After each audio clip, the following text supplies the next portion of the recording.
You sure you want to be here? Quickly wrap around. I want to be where you can explain. What? You got here on time. What they tell you was 6. I'd like to thank Jerry Watts for getting here on time. It's a nice song. Oh, it is. And we're live, man. Gotta move. You're on live, huh? I brought my guy, man.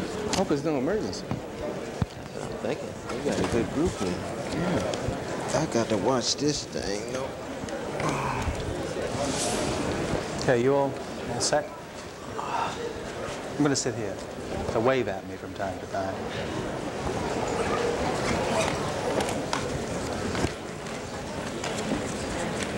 Bill, this is your water right here? Thank you. You can have it. This is my water. This must be your water here. What's that? This must be Brother Glenn's water right here. This is your water. Yeah, I need lots of it tonight, brother. Oh, yeah. Thanks for coming. Good evening, ladies and gentlemen. My name is Anthony Appiah. I'm Professor of Afro-American Studies at Harvard University, and I'm here to welcome you on behalf of the Boston Review, the program in Afro-American Studies at Harvard, the Du Bois Institute, and the expository writing program at Harvard, all of which together have sponsored this evening's event. I'd like to begin by introducing our panel for this evening, starting inappropriately on the extreme right with Bell Hooks, Professor of English and Women's Studies at Oberlin College, author of many books which I'm sure are known to you, including Black Looks, for example, who is, next semester, will be a visiting professor at CUNY, City University of New York. Next to her is my friend and colleague, Skip Gates, Henry Louis Gates, Jr., who is listed here as director of Harvard's W.B. Du Bois Center for Afro-American Studies, chairman of Afro-American Studies, author of many books, I'm sure also known to many of you. Next is Cornel West, professor of religion and director of Afro-American Studies at Princeton University, who's, I'm going to have to stop saying this thing about many books at some point in the proceedings, but whose work is surely known to all of us, as is the work of Lynn Lowry, professor of economics at Boston University, once a member of this august institution, and a member of the Bethel AME Church in Mattapan. All right. Right on. Amen. Next to him, Right. Amen. next to him is the guy, in a sense, who started it all. This is Reverend Gene Rivers, who, in a moment, I'll give a chance to explain to us what the challenge is that he has issued to us. And he's from the Azusa Christian community in Dorchester. Last, but by absolutely no means least, Margaret Burnham, attorney at law, lecturer in political science at MIT, a former Boston Municipal Court justice. And as I say, I'm Anthony Appiah. The proceedings will go as follows. We will be chatting among ourselves, or rather they will, under my gentle prodding, which will probably not be necessary, for about an hour. We will then ask people to come to one of these 1, 2, 3, 4 microphones. There's another one there. 1, 2, 3, 4. Please, when you do come to the microphone, if you would identify yourself by name and maybe some affiliation, that would be helpful. And please, it would be helpful if what you had when you came to the microphone was a question. We don't have a great deal of time, and the one respect in which I plan to be an immoderate moderator is that I will interrupt and shut up people who go on for an indecent length of time at that point. And so then we'll run for another hour or so, and we should be ready to leave by about 9. So welcome. Thank you all very much for coming. And I'd now like to ask Reverend Gene Rivers to say a little bit about the process through which his open letter published in the Boston Review both what the point was, what his point was in issuing the challenge that he issued in that letter, and how he thinks he would like us to take it up. And I shall say to Gene in public what I've said to him in private, which is that he doesn't get to make too many speeches either. Amen. Amen.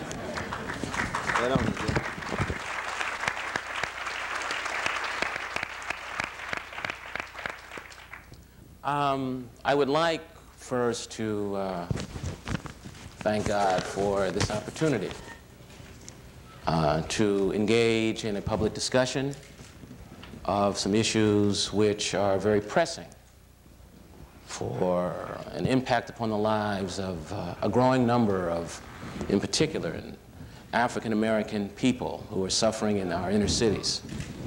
And I'd like to thank also Professor Gates and the Du Bois Institute and the Afro-American Studies Department and Anthony Appia and Josh Cohen of the Boston Review for the courage and sensitivity and humanity implicit in conducting such a forum, in sponsoring such a forum as this.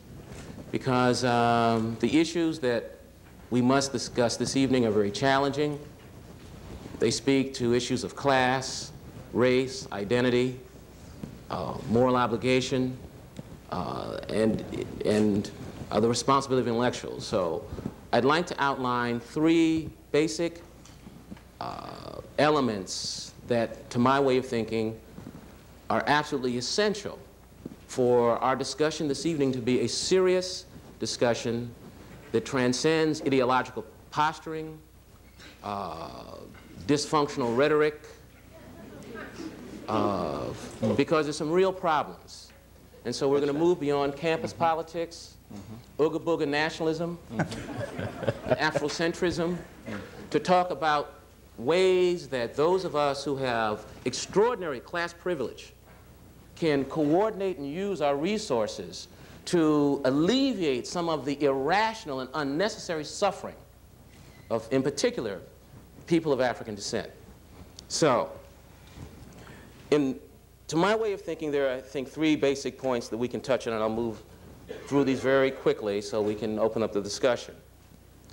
The three basic issues. There is the classic social democratic strategy or hope of improving the circumstances of the black community by creating a healthier economy.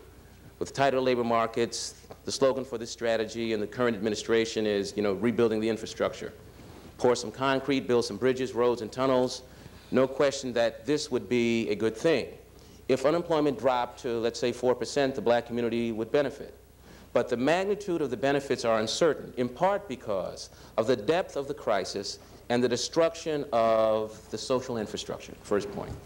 Secondly, we would, of course, have to target specific programs which deal with racial discrimination and exclusion. Now, we can sort of debate back and forth what precisely that means, and I'm sure Professor Lowry to my right will assist us in sharpening our focus on that. In particular, affirmative action.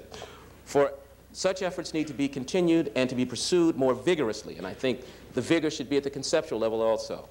But again, these efforts will be of, at most, uncertain benefit for those who are in worse shape at the bottom of the social class ladder.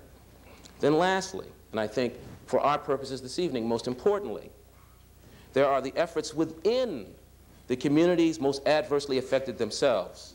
And this poses the challenge of how we rebuild the lives and the lives of defenseless women and children in the inner cities whose lives are being crushed, whose lives are now being overshadowed by the twin specters of nihilism and decay.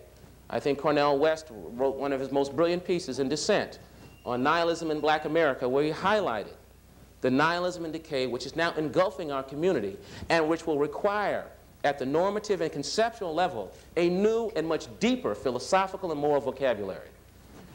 This is something that there has not been adequate discourse and critical examination of in terms of the basic normative presuppositions which govern our thinking and affect our social policy, orientation, and outlook.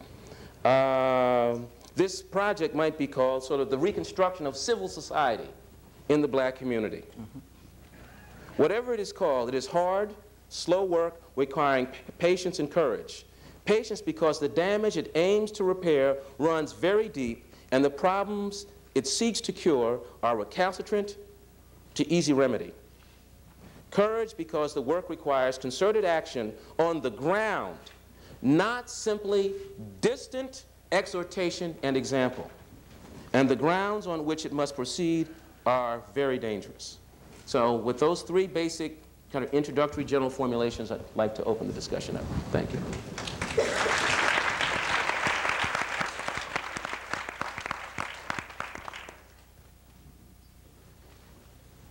Cornell, do you want to start us off here? Yeah. Well, one, I want to thank Josh Cohen and others for having the vision, determination, bringing us together, and especially Eugene Rivers, who I met 22 years ago in the cafeteria at Leverett House. This is an ongoing conversation that we've had, and the issues that he raises here are both so arresting and complex. Let me start with this. First, I think we have to acknowledge the degree to which we live in a market civilization, therefore it affects all of our values and sensibilities. The degree to which it's so very difficult to talk about ways of life that in some way can serve as countervailing forces against the market moralities and market mentalities that go into what I call the gangsterization of America, and especially the gangsterization of black America, with territorial imperatives, with guns, with very little value on life and property and so forth. So in talking about black America, it is in some sense still a mirror, as it were, of a larger American civilization. I think we have to be very clear about that. There are some real continuities between what happens on Wall Street, what we've seen in the White House, and what Ice Cube is talking about in Predatory in his recent album, which is a already #1 pop and rhythm and blues, first time since Stevie Wonder, the last great genius of black popular culture, put out an album. So that, I mean, so that there's a broad framework is necessary in order to get at the specificity of the black working poor in very poor condition. And I think Eugene has raised this in such a way that we don't get caught with just external explanations in terms of what's outside the black community, nor do we get caught in internal explanations in terms of black behavior and black people trying to reform themselves as if that can be done without addressing the larger circumstances. We need a dialectic here to keep in mind just the balance. But, let me stop by saying this. I'm convinced that it's so difficult to live a human and humane life under a market-driven civilization in general, that the only way I can come up when talking about it is just to begin with very simple notions like non-market values: love, care, service to others, kindness, those things that we've forgotten about. And how do you take those notions and give them life in a market civilization? You see, that's the challenge. And I call it a politics of conversion loosely, because we're going to have to turn these brothers and sisters around. That's right. Some turning of the soul. Now, of course, I come from the church. We have certain ways of going about that. Come on with it. Come on with it. We've got our faults and our foibles too, though, because we got a lot of patriarchal turning around, a lot of homophobic turning around, which means not enough turning around is actually taking place in those churches.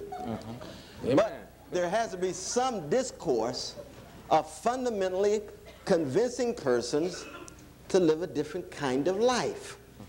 And it's a moral discourse, it's a spiritual discourse, but moral discourse and spiritual discourse is very difficult and dangerous in American society because, one, the right wing tends to have a monopoly on it. They don't have a monopoly on it, but they certainly have a twist. A very powerful twist. But progressives have to talk a moral and spiritual language. And by spiritual language, what I mean is love, sense of play, joy, communion, support, affective bonds, those notions which are requisite of any human being coming to terms with the terrors and traumas of being human. Right? But I think that we have to do more than talk. I think that people actually look at us and say, well, they're up there talking about love and communion, but we don't really see that love and communion taking place between them.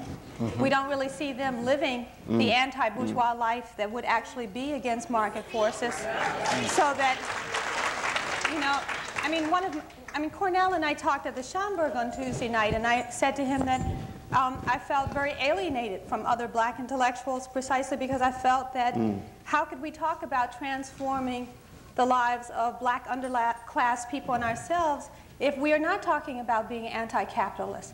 That black capitalism is not the same as black self-determination. And that, I'll just pause there. Well, let me come in here. Yeah, no, that's right. As I look on the panel, it looks like I'm probably the appointed defender of capitalism. But I would venture out there on that shaky ground not so much out of a ideological conviction as out of a kind of pragmatism. I mean, we really don't have an alternative model to capitalism in the world today. That's just a fact. And it seems to me that certainly the cultural degradation that's abetted by the for-profit dynamic that makes into a commodity everything and that infringes upon what should be sacred is an issue. The question, it seems to me, is how one insulates and nurtures that sacred space against the infringement of this market pressure. And it seems to me that that is not just or even mainly a political question.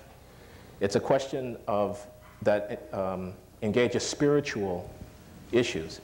It strikes me in the context of Gene Rivers' provocative indictment. He says, what's the responsibility of the intellectual, and especially the black intellectual in the age of crack?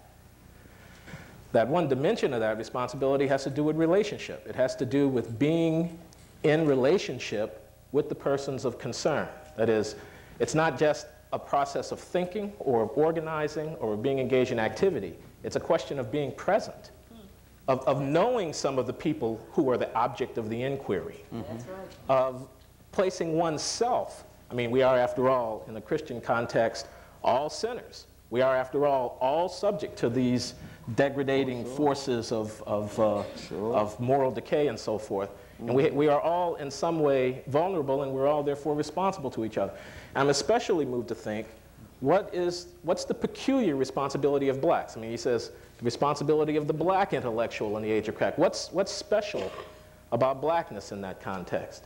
I have the intuition that there is something that's special about blackness, but I'm very uneasy with that intuition because it cuts against certain universalistic principles that I think as human beings we all ought to be concerned about these things. But there is history, there are traditions here. And that raises for me another issue. When the other side of that black intellectual is the intellectual side. You see, because as intellectuals, it seems to me we have been, although I don't know that we need to have been, virtually contemptuous of the spiritual, of the transcendent. You know, not sufficiently interested in, getting ourselves caught up in that aspect of it. We think that we can reduce all of these questions to dialectical analyses of certain social processes. Glenn, would you mind if I ask you, I don't feel that I've been that kind of intellectual, and I don't want to be represented by Glenn in that way. I feel that we have to acknowledge that there are varying kinds of black intellectuals. I'm just asking you to make that acknowledgement, because I feel that it does a disservice to those of us who have not been doing that to erase what we've done and lump us in this category of black intellectuals who have felt this disconnection, this disassociation. Because to me, we keep reproducing this binary opposition that's not true for all of us. Well, I didn't. Yeah, okay. I'd like to connect to a point that Bell makes that I think is very significant, and I'd like to go at it from the hard right. You see, one of the interesting things among your more thoughtful conservatives is that they actually concur on this point about the destructive capacity of unrestrained market forces. I mean, there's this remarkable passage where William Buckley, as a kid, never deep, right, is writing to Whittaker Chambers, and he's making this point about the civilizing mission of capitalism. And Chambers, in response to Buckley, says, "Kid, you've got it wrong. Capitalism, unfettered market capitalism, is the enemy of tradition, norms, and community." It was a very interesting point. And so Chambers corrects Buckley, who had this naive notion, right? That, and here again, since Buckley wasn't a deep thinker, he wasn't a deep reader, so he hadn't paid attention to Russell Kirk and Whittaker Chambers and a whole group of philosophical conservatives who understood the disastrous impact of unconstrained market forces disrupting the communal life of individuals. So one need not be a flaming leftist to have the prudent, kind of common sense, come to the common sense observation that, the unrestrained market forces disrupt communities, they undermine notions of civility, taste, art, and culture. All of that stuff is wasted. As we witness the commodification. And see, you as a Christian would have to agree that the commodification of virtually every aspect of social life is not a good. You grant that, wouldn't you, as a Christian? Oh, absolutely. That the reduction, of every conceivable form of social life, right, to some kind of thing that is this object of an exchange relationship is counterproductive. Yeah. So as a Christian, we make... Can I just, sorry, just sorry. A little bit of policing here. Well, I just wanted to respond to something Glenn said and do a twist on it, which is that one of the sad things for me is that such a large part of our community has become, as you said, virtually contemptuous, but of the intellectual. And I remember a survey in the Washington Post last summer that listed things white for inner city black kids. And among things white were getting straight A's, doing well at school, going to the Smithsonian. And to me, that was a horrible moment for those of us who were raised to be here, to be in this room. Our community produced us. We're not an aberration of the tradition. We were what the tradition wanted us to be. And it seems to me that one of the ironies of capitalism and a commodity culture, market forces, is that the principal impact of the civil rights era was to produce two classes simultaneously: the largest black underclass in history and the largest black middle class in history. So that I would just caution us all, especially myself, to remember that when we talk about the black community, we're talking about a nation of 35 million people, and that's the people that the Census Bureau counts, which means there are probably 40 million people. And there are 26 million Canadians. But our rhetoric still acts as if the black community is the size of ancient Athens, 10,000, maybe 15,000 people. And I don't think that we have an analysis yet. So I think people like Bell Hooks, people like Cornel West, other people in this room and people not in this room are moving toward that kind of analysis that begins to account for the compounding effect of race and class. For my part, I take the responsibility of the African-American intellectual, and of our generation particularly, those of us who were undergraduates in the late 60s when institutions such as Harvard decided to, quote-unquote, open up and train a new black elite, all of that, of course, in quotation marks. I take our responsibility, in part, to produce new organizational structures where the kinds of analysis necessary for long-term change in this society can take place. If you look at the history of, and Anthony, I know I'm running out of time, if you look at the history of African-American intellectuals and examine the discourse even as early as Absalom Jones at the turn of from the 18th to the 19th century, there was always a sense of urgency that undergirds our rhetoric. And why? Because we had the most horrendous economic, socio-political economic system on our backs, and we needed to get it off yesterday.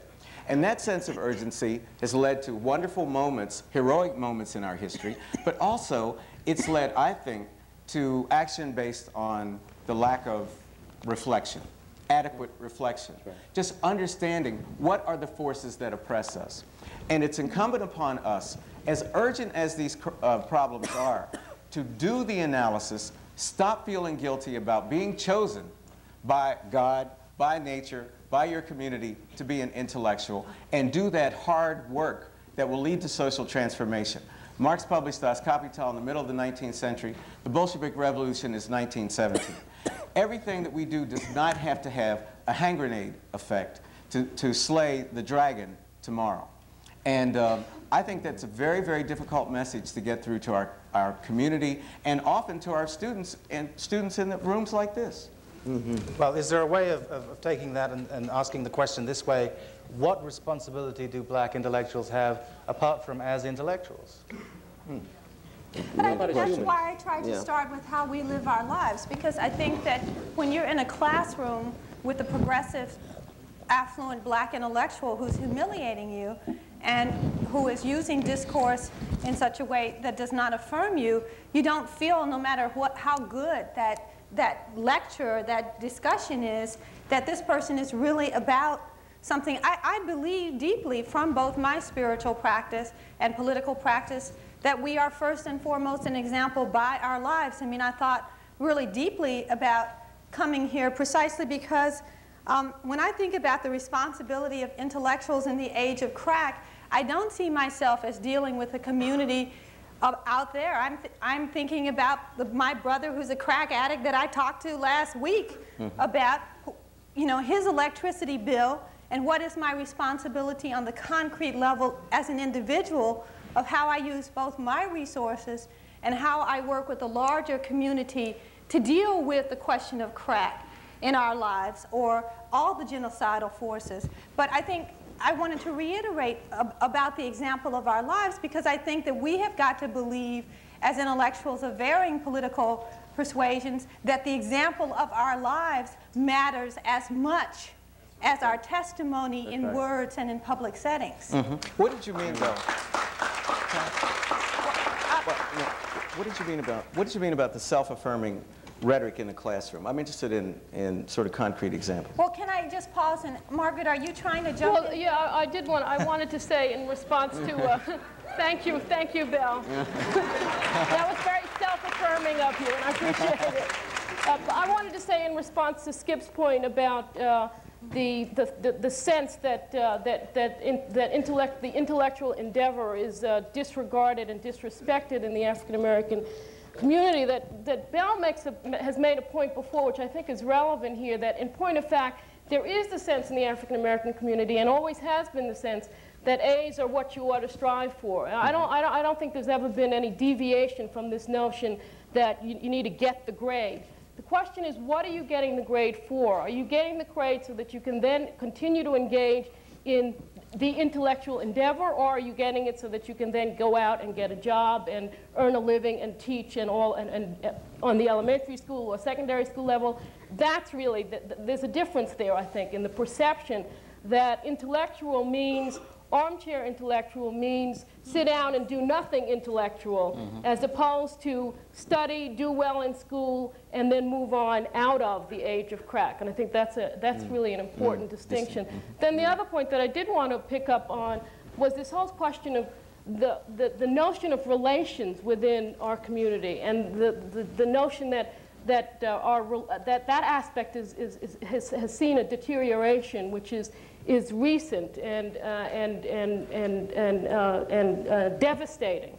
And I think that while that's true, it is also true that our community, and especially our community, when engaged in struggle, as was the case in the 60s and the 70s, is one which more than, I think, or certainly heightened the notion of the necessity for all of those love and caring and all of those notions of the importance of contact with and the sense of responsibility for one another. Something happened between that movement and all that that evolved from it, which is represented here and in this room, and the age of crack that we're called upon to address here. And it seems to me that it's that gulf that somehow or another, what happened in that historic moment when we lost the import and the significance and the primacy of those relationships. But wait, I wanted to say while I have the floor, that one other thing, and that is that Jean is also calling upon us, and we shouldn't leave without looking critically at the academy and the place of, this is where we are, or where you guys are, and the place of the academy either in supporting, facilitating our role as positive and effective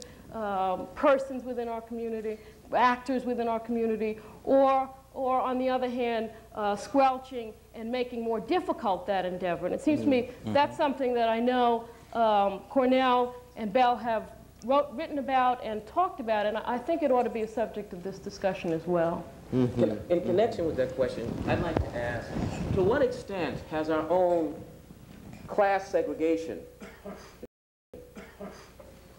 reproduced and exacerbated the anti-intellectualism that we decried? To what extent have we, by virtue of removing ourselves from the community, actually fed into the very thing that we lament? And as one example, I want to pick up like on this issue, this very sort of periodically a sexy topic of anti-Semitism. You see, one of the things that's interesting to me about that concept as a force in our community is that we have to ask ourselves the question, those of us who have the class privilege and the access to do these kinds of things in these kinds of places, to what extent have we contributed to the negative social forces in our community to the extent to which we've segregated ourselves, leaving a weak social group defenseless, and as a consequence, left to their own devices, they do all these negative things that we then turn around and lecture them against as we ensure that they never get close to us. That's right. So, I mean, one of the issues that's part of this discussion has to do with our class identity and how we distance ourselves. We talk in theoretical terms, you know, emancipating the poor, for the sake of humanity. Just don't let them rub shoulders with me. And, you know, the unwashed and the illiterate. And I wouldn't want to be caught dead having to interface with them to reduce the negativism and the nihilism that produces these dysfunctional social patterns. Yeah, can I speak to that? Can I speak to that? Yeah, because I think there's a number of issues there that can be easily confused and conflated, though, Brother Eugene, in this way. No doubt.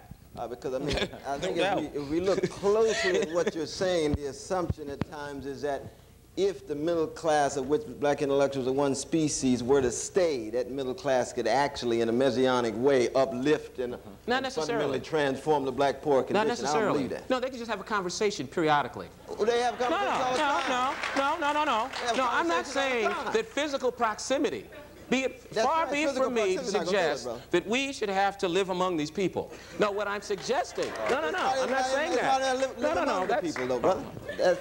Okay. It's not the point. I think it's a misnomer if you're talking about dealing with the actual harsh realities that brothers and sisters have to come to terms with. First, you have to raise the question: why did the middle class leave? Oh, absolutely. They left. Why did they leave? Well, let's talk about why they left. Well, they left because they had opportunities heretofore not available to them. Absolutely. Right? And let's keep in mind that the majority of black folk are very much like the Harvard Union of Clerical and Technical Workers. They're working class people. Yeah, absolutely. Right? Yeah, They're not middle class. Yeah. They're not so-called underclass or working poor. They're like rock. Right? That's right. They're hard-working brothers and sisters on the edge of poverty. If the check doesn't show up on the 30th, they're done. But that's not middle class. And they trying to get out. Why? Because the levels of crime, the fear of crime, the combat zones, and the existential wastelands. That's why they leave. They're human beings. They want your children to have some sense of walking the street safely. Okay, now, given that reality. Now, I'm with you. Given that reality, though, brother, then the question becomes, well, what can the middle class do? Especially a parvenu bourgeoisie, a newly arrived middle class. That's right. Well, that's a tough group to deal with. Every middle class we know in human history becomes intoxicated with bourgeois existence. Because intoxicated with the felicities of bourgeoisie. Except that's everyone we know. No, there's an answer. There's an answer. Everyone we know. No, except that's on the the black middle class has too. Except that's on the panel. No, not even the ones on the panel. The ones on the panel Let me do two things. Let me do two things. One, you need to put your mic on. Pardon? You need to put your mic on. But you can still hear me, probably. We can hear you. But there are people in other places who won't be able to hear you. But I want to get to my point, though, when I talk about the black intellectuals as one species, because you see, part of what we're talking about is the difficulty of being an intellectual in a business civilization. Slow down. We want to hear that, Cornell. No, that was a good point. No, slow down. Technological literacy. No, repeat that. You know, I mean, we want to hear that. Every American who is serious about being an intellectual, which is to say, has a profound dedication to the life of the mind, who believes in a playfulness of the life of the mind, who understands it requires discipline like a jazz musician. That's serious discipline. Right? You can do that anywhere, inner city, vanilla suburbs, wherever you go. But to be an intellectual, to cut against the grain then of a business civilization means that intellectuals actually surface precisely when they're experts Like here at the Kennedy School, oftentimes, right? Frequent, well, maybe. But experts aren't intellectuals. Some are, Some aren't. but most aren't. Amen. Experts are something else. That's something else. It's very important. And Eugene might be asking us to be experts. That's something else, Gene. No. But see, I'm not asking That's for something that. else. But I mean, I'm not against it. No, I'm not saying I'm glad that. the I'm Kennedy simply School's here and so saying. forth, but that's something else and been intellectual. But the other side of this thing is celebrity. Like the one You see, which is part of the commodification of academic stars. Have we been in the commodified? academy, you see? Yes, we've been commodified. There's no escape from commodification. Always. There's no escape. So that unease has to be looked at clearly and cautiously. And I'm just here to say, Eugene, you can talk about physical proximity all you want to. No, I wouldn't call I'm not giving up vocational lecture. Can I just have Belle and then Glenn, One of my please? concerns in coming here tonight was precisely that my voice as a black female voice would be overshadowed by homosocial bonding.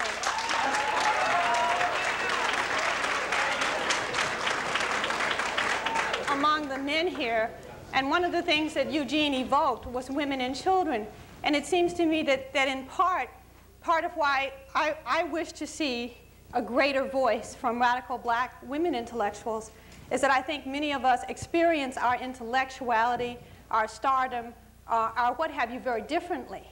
And that as I listen, I mean, I feel more and more divorced from this discussion precisely because I feel like I think that my sense of being an intellectual first comes out of being nurtured by black women in black institutions, the church, the school. And so I'm trying to think about what that means in terms of I like to suggest, this is my point, that we have something to learn from many voiceless black women who have been the people trying to keep alive the pursuit of intellectuality in diverse black communities among all classes. And if we don't have mechanisms to hear from those people, to hear from how those allocation of resources.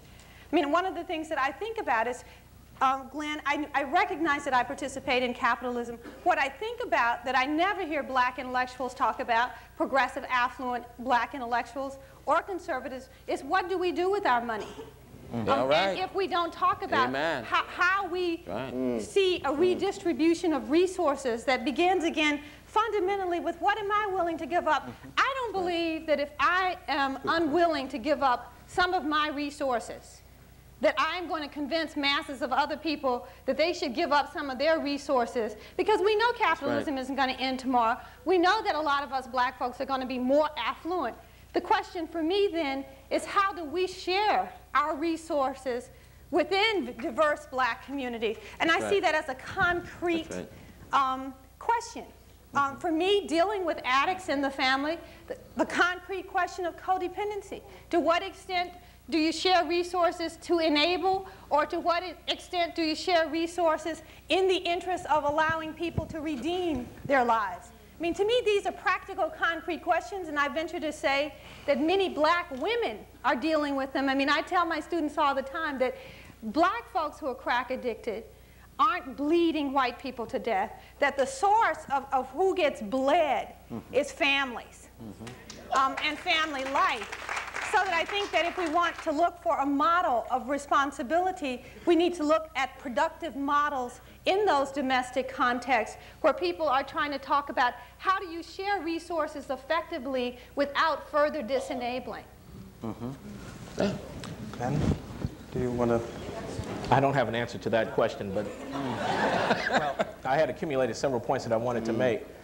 I think you're wrong, Cornell, that commodification doesn't enter in everywhere. I mean, after all, if that were true, then this demand for professionalization and the conversion of everything into a monetary currency would also penetrate into the church. We have to understand what Eugene Rivers is doing in the Azusa ministry as an implementation of that kind of motive. The fact is that there are arenas of our lives into which those motives do not insinuate themselves, and we have to ask ourselves why that's so. What are those arenas? But you think of these sermons let me just go on. Preachers sell every week. No. I'm not saying there aren't preachers for sale. I'm saying that there are preachers who are not for sale. No, but no. And I'm saying the sermons, they're selling their sermons to make money and for mass communication. Nothing wrong with that. Some don't get paid. No, but some don't get paid. Let me not lose. Some don't get paid. Let me not lose the thrust of the point. There's a point here. May get lost. The point is that you talk about what we do with our resources, and that's a very good point. I mean, love is not just a feeling, right? This is supposed to be something about commitment, about sacrifice, about knowing the other person. So, but what can be the context within which those resources are shared? What will provide the trust that resources that are made available will be appropriately used? Where does the right to have supervision over those resources come from? I mean, we're so used to thinking in a political model in which we presume that the state will simply, by whatever policy mechanism, take out of the economy a certain amount of stuff that will be then. But in these communal contexts, it seems to me that that trust has to be built from the ground up. That's right. It has to be manifest in the work of particular people in particular places who build institutions that don't now exist, that have the integrity to countenance that kind of activity. And let me make another point. I think this discussion is too abstract. I think it's true. I don't mean that to put anybody down, but I mean, I think there's an answer to the question that somebody raised, I don't know where, about what things that the middle class can do. Because, I mean, there are tens upon tens of thousands of children, for example, who are in foster care, who don't have homes. Now, you can talk about a tenuous middle class, and that's true, but those people who are one paycheck away nevertheless have the capacity to nurture, support, and love these children. We ask ourselves as black people, what are our responsibilities? Well, surely those responsibilities include the seeing after those children. Where is the movement amongst our leaders, political and intellectual, to create the institutional capacity for us to see that those children are looked after better than they are now? Right. That's not unfeasible. That's not pie in the sky. That's something that can actually happen. And again, it has to happen in particular places. It has to happen in Boston, in Mattapan. It has to happen because 20 people and then 200 and then 2,000 determined that it's going to happen someplace. It's not going to happen because Bill Clinton runs for president saying he'd like to see it happen. Well, But there are, Glenn, before I respond to Gloria and Margaret, that there are attempts like Marion Wright Edelman's Children's Defense Fund, which is a very, very important movement for us all. Cornell's a part of that board, I'm a part of that board, other people here are probably part of that board too. Now that, it seems to me, is an attempt of the so-called new black middle class to reach back and to make bridges to the community that was left behind. To Margaret, I wanted to say, Margaret, you ended by saying, what happened to our community between, say, 1960 and 1980? And to be concrete, I just have 3 statistics that I'd like to share. In 1960, 24% of black households were headed by women. In 1990, that number is 56%, and 55% of these women live in poverty. The percentage of births out of wedlock in the black community in 1960 was 21.6%.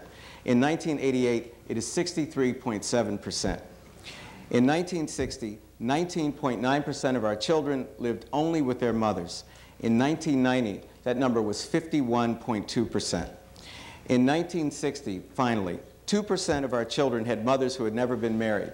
In 1990, that number was 35%. What's happened is that our community has been divided into 2. We have 2 black communities, not 1. We probably have more than that. And each of us has a tendency to speak of the black community as if blackness is a class. And we have to decide if blackness really does constitute a class, and if it does, how it does, and if it doesn't, how it doesn't, and what that means. And until we do, until we start with that question, until we recognize the fact that these statistics now exist and that the community that we were children in no longer exists, and there's a new black community or new black communities out there, and if we are trying to put it back together, then we have to recognize that reality and then talk about new solutions to new problems. That's right. And that is, I think, the signal failure of our generation of black intellectuals. That's right. More often than not, we resort to romantic black nationalism or to some other way to assuage the guilt that we feel, and everybody in here knows what I'm talking about leaving that community behind. But I don't know what Skip is talking about. I don't feel, I feel like I've come here and I'm going to testify from the location that I inhabit. I don't feel like I've left that community behind. Okay. That community's in my life every single day. I mean, what I grapple with consistently is how to juggle. I mean, what I kept thinking about is as we talk about the black middle class, I mean, one of the things that I've been writing a lot about is the factor of greed. I mean, the fact is, I know lots of middle class and upper class black people that are one paycheck away from poverty. So the idea that somehow, because of the accumulated debts in their lives, I mean, one of my sisters who was living a very, very bourgeois life found herself homeless after she lost her job. I mean, and I saw her spiral from, you know, her Mercedes, her BMW, all her $400,000 life into homelessness in a matter of months. Because, so that I think that if we want to talk about why a black middle class or an upper black middle class has to have different values in terms of how we deal with our own materialism, is we can't talk about sharing resources that we don't have to share because of our own levels of greed. I mean, I am interested in talking about what kinds of values do we replace market values with, and how do we do that? But see, I don't think the black middle class is any more greedy than any other middle class ever existed. In fact, in some ways less so, because we do have certain survivor's guilt that we've talked about before. I mean, this is one of the reasons why I don't want to lose this dialectic we started off with in terms of internal to the black community and what's external. We're living in a society that has certain obligations to its citizens. I don't care who they are. And they're indifferent given the death and disease and destruction that's been ravaging black America for the last 15 years. They're elites who don't give a damn for the most part. And we cannot overlook their role in terms of their wealth that they have. We've got a lumpen bourgeoisie. We've got a middle class that has never been a truly middle class, even though it does have obligations. All wealth in the middle class is equivalent to the wealth of white workers. We have income that's higher, but not wealth, because we couldn't get houses because of discrimination and keeping the suburbs vanilla and so forth, and that was federal policy that did that. We can tell a story about that. Right. So I don't want to lose sight of the external. We can't sit here and allow American society in its broad reaches to get off the hook here. The black middle class is not a messianic class, never will be. It's going to behave middle class. We're talking about a critical minority of black middle class folk who are willing to sacrifice themselves. The rest of them are going to drift off into bourgeois. So Cornell, I mean, what's that mean for us in this room? Okay, that means we're part of the critical minority. Okay, all right, because see, so then, got it. Well, you know what no. So then, because to move the conversation along, one of the things that needs to happen then is that we need to sort of say, in picking up on actually, you know, Bell and Glenn converge on this one, right, in terms of what does one do around the question, bringing it home personally, right, around what does one do with one's own notions of greed, because to call for the state to redistribute wealth when I'm not personally willing to do it myself is it's not, that analogy doesn't work, though. Okay, well, no, that analogy doesn't work at all. No, listen.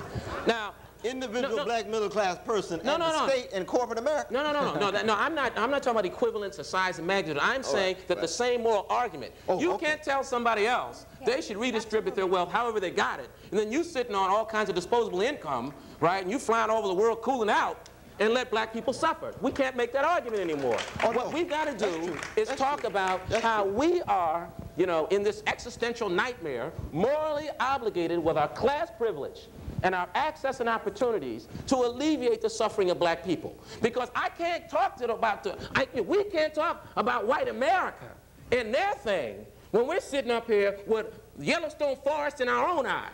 And that's the issue that Glenn and Bell, I hear, pushing us on, right? How do we talk about personal commitment? No, I agree with that. I agree with that. But to be talking about white people is easy.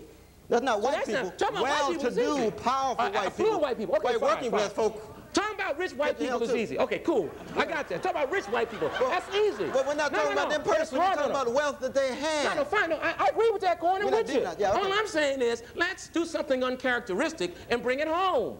And talk about what we're going to do. We need to be pushed. I'm saying that we've got celebrities up here. How do we mobilize your celebrity status so that we can produce an infrastructure so that those who opt for whatever reasons to live on the ground, in the bush, working with Leroy and Raheem, right, have the kinds of resources so that you do your thing and it's cool. Because we got to have everybody everywhere, right? But there is an infrastructure that says that Raheem and Katrina and Rashida, right, they have resources coming to them that are provided by our celebrity intelligentsia who got to, you know, the access. Sorry, Margaret.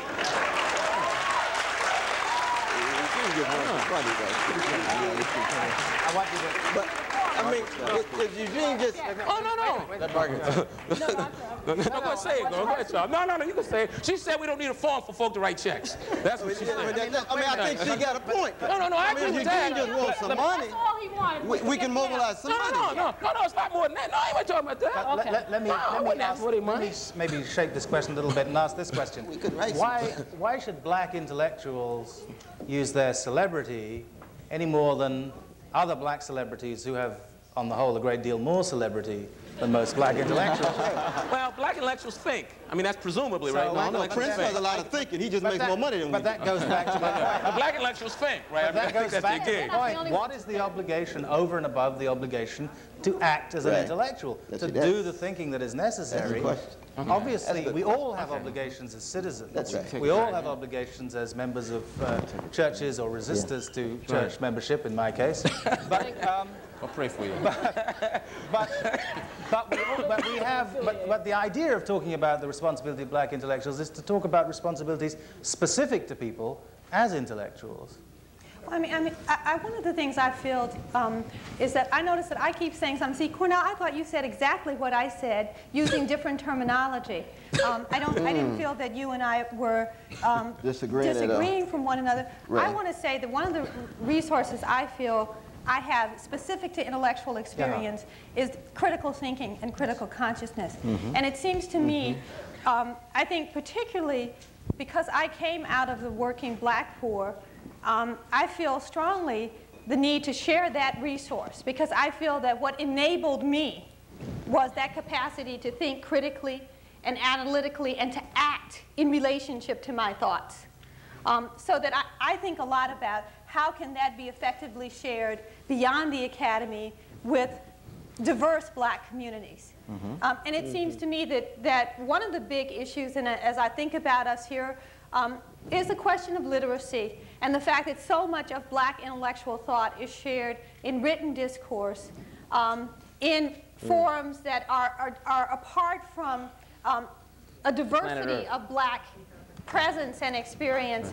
And it seems to me, I would like us maybe to have a space where we share what we try to concretely do. I mean, I think that one, I feel deeply that black intellectuals have to move outside the academy to share how we think and what we think about. And there are many ways to do that. I know that people like Cornell do that through the church. Eugene, I myself try to go, I go to cities now. No. I ask people, where do black people hang out? Okay, go ahead. No, I don't want to stop you. I want you to go on, but I'd like you to talk a bit about what you do. Well, that's what I was going to say. It's like, for example, I mostly think, let's break it down to my individual circumstance. Yeah. White people will invite me to come somewhere and talk and pay me $5,000. And there may not be any black people there. So what is my obligation? Now, one of the things I feel that I can do is I can contact black community leaders, and I can say, well, where do black people hang out? Regular folks doing whatever they do, and a lot of times it's restaurants. And I can call the people who own a particular restaurant and say, can I come there for a couple of hours? And people who want to talk to me, who want to share questions like, you know, how do you deal with such and such? How do you deal with an addict? How do you deal with, you know, how do our elders deal with the fact that many of our parents live in prisons? That is to say, they have to lock every room in their house before they go out because the addicts living with them prey upon them. How do you just deal with that concretely? And how do I link that to some education for critical consciousness? I mean, that's a trivial, may seem trivial, it's a small way, very important. But it's one concrete thing that I feel like we don't do enough. Where are our literacy programs? Because literacy without education for critical consciousness is not enough. We need a critical literacy. Sure. In the 5 or so minutes before we turn to general questions, maybe I suggested to you beforehand, all of you, that we might want to think about examples of that kind, of ways in which intellectuals, as intellectuals, can, in a practical context, say here in Boston or in New York City, or even in little old Oberlin, Ohio, perhaps, participate in using what is their distinctive gift and contribution for the good. Can I cite 2 quick examples? 2 examples in Boston.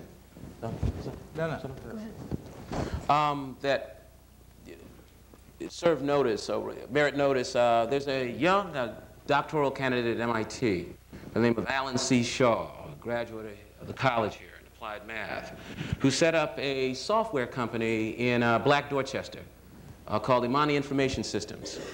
And Alan has been using his considerable intellectual talent as an expert and an intellectual, developing alternative. Appreciate that, brother.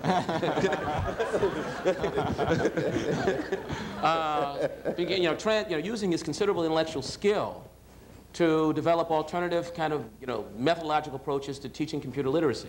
Extraordinary program. I mean, his brother here, Alan, stand up. I want to get this commercial for the brother, man. Come on, stand up, Alan.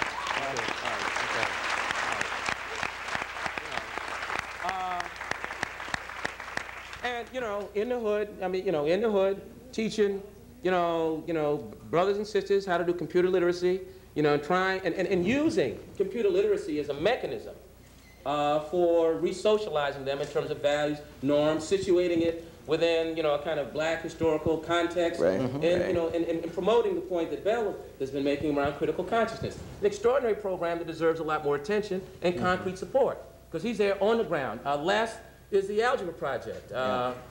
Former Harvard person, Robert Moses of SNCC fame, Freedom Summer, the whole enchilada, right? He's got a second tier of younger kind of intellectual activists who are, very skilled young people who are working on developing an alternative, kind of pedagogical approach to math literacy. Those are 2 concrete, no nonsense, no ooga booga, on the ground. Cynthia Parker, Jacqueline Rivers, have been involved in that, and so these are concrete programs. And there are others. I mean, I'm just highlighting 2 that are real quality, no fat on the bone, doing, doing it. So those are 2. Yeah.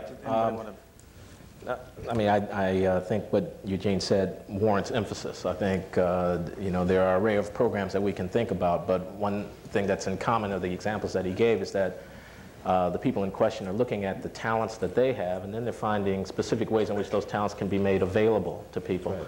I think there will be more answers to your question when there are more relationships between the people with the talents and the people with the need. That's why I would stress that, again, this not be programmatic so much as it be directed at people to ask how are they living their lives.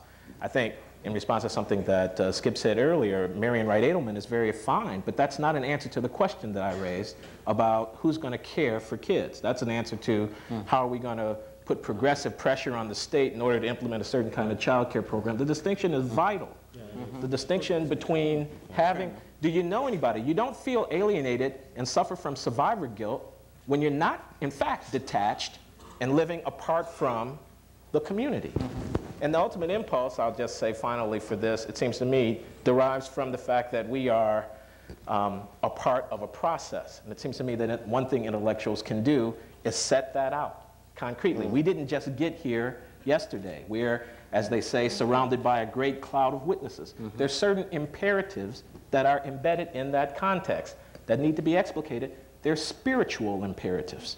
So here again, I stress that the ethos of the academy and the ethos of the church are in a certain kind of tension, at least, that the intellectual is uniquely situated to be able to grapple with if but she would. Could I just disagree on one point you made, though? No, go right ahead. I'll follow you. You follow? And that is this issue of survivor's guilt if you're not organically linked with the black community. I think in many ways, Eugene himself, as an example, on the one hand, one of the most brilliant intellectuals I ever met. On the other hand, full of anxieties about that. And he's analyze you now, brother. No, I mean, but it's a good example, I think. It's a good example. Don't start because I think what you have here, we need to open it all up, though, brother, you know. But I think what we actually have is, I mean, Jerry Watts is another one. We can go on and on in this regard because we've all been talking about this for 20 years. That is to say, those of us who pursue truth-telling to the best of our ability, given the oppressed community that produced us and our interface and interaction with the academy. And then at the same time have this boiling sense of urgency about all the hell that brothers and sisters are catching. And how do you come to terms with that doubleness, as it were? And we struggle with this. These are very deep issues. That's right. That we want to tell the truth about 1% of the population own 32% of the wealth, 10% of the population own 86% of the wealth. That's serious fact about our society that calls itself a democracy. On the other hand, we also recognize we got personal obligations to ourselves, tell the truth about ourselves, and to brothers and sisters, our relatives, and brothers and sisters we don't know. How do you really pursue the intellectual vocation in light of that reality? Now, you can be organically linked as you want. Every week, I'm in a church. We can talk about Timbuktu Learning Center, Reverend Daltrey, all the different things. Every Wednesday, we're giving a free lecture in Brooklyn and so forth. For 12 years, I could go on and on, preaching in prisons every week, and I still feel the same tension. 22 years later, you know what I mean? And, you know, my wife tell me, when you going to get it together? I say never, because that tension is real. So as organically linked as you can be, and as pursuing intellectual work as much as you do, that tension is just there. I think we're going to take it to the grave with us. You know, it's a tension that it's a tension that is productive too. It's a tension out of which your best work is created, and it seems to me that that's the point that Gene makes.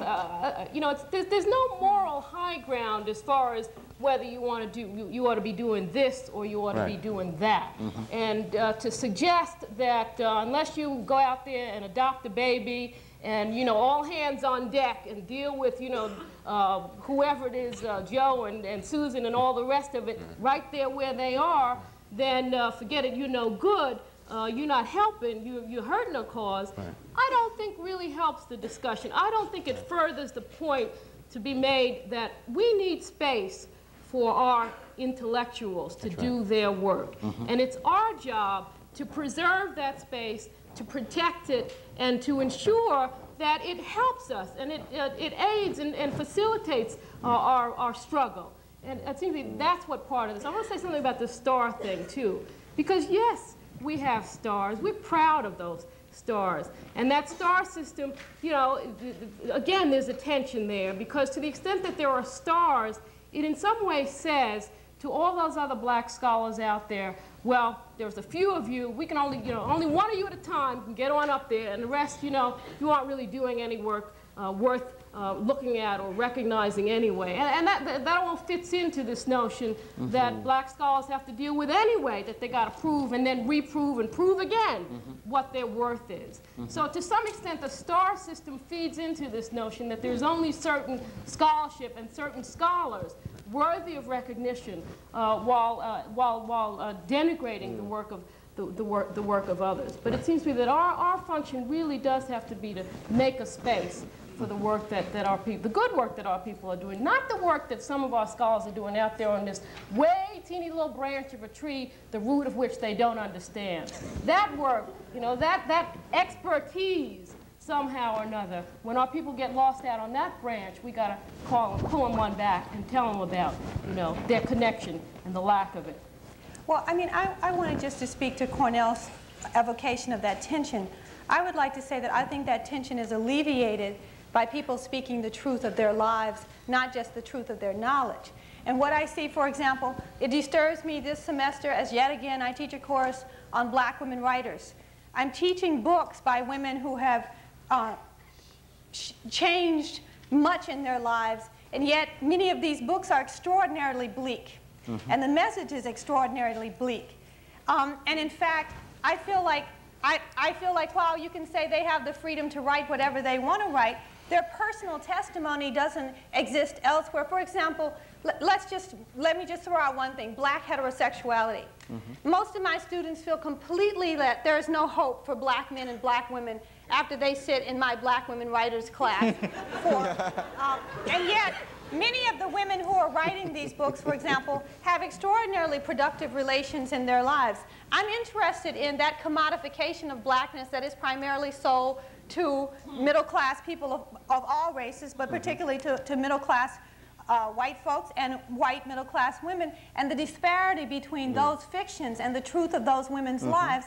And I want us to think about why those women, like many of the intellectuals present here, do not speak the truth of their personal lives, even as they speak the truth of their knowledge. And I do believe that if we have greater spaces for us to speak the truth of our drug addiction, our money crisis, all of those things, we also find ourselves linked more fundamentally to other black people in ways that suggest there are many things that do not distinguish. I mean, part of what we hide is that our lives in some fundamental ways are fundamentally linked to the lives of the black underclass, that the nihilism isn't just in the black underclass. And I know I've said this, but we use our power to cover up the truth of our lives. So I mean, in part, the challenge to us is to speak more the truth of our lives as we speak the truth of our knowledge from books and other kinds of sources. Okay. That's real.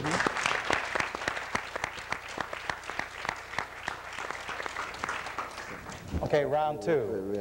As I said, I'd be very grateful to you if you would identify yourselves with a name and an affiliation as you approach the microphone. Oh, that's what they want. I'm going to do this the simplest possible way, which is just to rotate round the 4 microphones, one after the other. If there's an empty microphone, I'll move on to the next one. I'm going to start on the left to express a prejudice in one direction. Oh, yeah. I don't know if my comments are that way. My name is Dr. Mike Myers. I'm an internal medicine physician at MIT's medical department. I'm married, I have a son, and I live in Dorchester. Gene Rivers and Jackie and their son Malcolm and my son are good buddies. I want to take Bell's comment about truth-telling and Cornell's statement, and I want you to divorce this from the world of work and career, okay? And I want to talk about where we live and what we do with our money and how we feel about that, because this is a thing I struggle with, right? You go to Harvard, you get a degree, you have the means for a 6-figure income, you go out and get a 6-figure income. The brother may set up the software company in the community, but he could go work at Lotus, right? So this is what, I'm going to break it down, tell my own little personal thing, my little struggle, conflict, right? Right? If you move to, and this really comes to bear, it's all right to talk about this in this capacity when you're still in graduate school, but when you get married and when you start having your babies, and your babies, I'm talking truth now, they start coming into the world, you really start to reframe this discussion when it's your child going to a school that's not safe and where he cannot get a good education. So this is my question, right? This is my question. You may feel guilty as a black doctor or lawyer or PhD or whatever you are for moving to Newton so your kids can get a decent education, but you feel like a schmuck sometimes if you stay in the community and you have the means to move to, see, that's what I struggle with. What does it mean to stay in danger, not only to self, but to the next generation, your babies? Well, and how do you feel about that? And I don't hear you all talking about where we live, where we send our babies to school, how we feel about them being in the street, playing, walking, the car insurance rates I have to pay in Dorchester, the house I cannot sell because it's lost $40,000 worth of value. I mean, all that, and the debt I have accumulated from Johns Hopkins and Harvard, and my wife's debt on top of that, See what I'm saying? Very practical matters, right? And how do you deal with that kind of debt resolution, all that stuff? That's my question. Thank you. I think maybe the best way to do this is to take a few and then let you to respond to a parcel of questions. Yeah, the reason, I know it's unprecedented, but the reason why I wanted to speak is because it directly relates to, it's the same question, but it's sort of a jump in the dark. As you were talking, first of all, I want to say I have a great respect for you, and particularly Belle's comments were enlightening to me because they seem to be very concrete, and I like that. What I wanted to say is that as I was listening to you, it seems that the black freedom struggle, which is what the rhetoric that Cornel West was using about 3 weeks ago, parallels the immigrant struggle in a lot of ways. We have blacks who were in slavery, say, and there's these descendants of slavery, and now the masters are different, but you know, like immigrants, first-generation immigrants speak their own language. You know, the masters are different crack and these issues now, but those blacks still speak their own language, and they're doing different things in this middle-class black. This middle-class black, which is, I think, your generation, the second generation, feels this survival's guilt. You know, the second generation of immigrants often wholeheartedly jump into America, adopt its values, and try to assimilate and feel guilty about doing this sort of like second generation type of thing. So your survivor's guilt is sort of indicative of this sort of second generation immigrant struggle thing. And I'm not a history major, I'm actually a literature major. So I don't know exactly what I'm talking about. I know. And the third thing is like, I think I'm a third generation African American. I don't have any problems about moving into a black neighborhood. It doesn't make me afraid. So I was gonna say, how do you talk about the trust? You know, like, I don't care if I live in a black neighborhood or white neighborhood. I think we have a problem seeing ourselves as human beings, and I do see that. I see you as human beings, not black or white, but as human beings.